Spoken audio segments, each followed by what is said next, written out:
भारतातली पहिली मुलींची शाळा 1 जानेवारी 1848ला पुणे येथे सावित्रीमाईंनी सुरू केली आणि या महाराष्ट्रातली स्त्री भारताची पहिली महिला शिक्षिका बनली।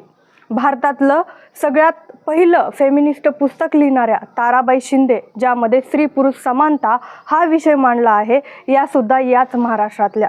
भारतातल्या पहिल्या महिला डॉक्टर आनंदीबाई जोशी या सुद्धा याच महाराष्ट्रातल्या।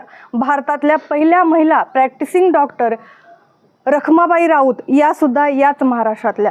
चित्रपट सृष्टीतल्या पहिल्या महिला ॲक्ट्रेस दुर्गाबाई कामत या सुद्धा याच महाराष्ट्रातल्या। एवढंच नाही तर या जगातली सगळ्यात मोठी लोकशाही असणाऱ्या भारत देशाच्या पहिल्या राष्ट्रपती प्रतिभाताई पाटील या सुद्धा याच महाराष्ट्रातल्या। आणि आज याच महाराष्ट्रात 66% मुली शिक्षणापासून वंचित आहेत, जो आकडा संपूर्ण देशातील इतर राज्यांपेक्षा सगळ्यात मोठा आहे।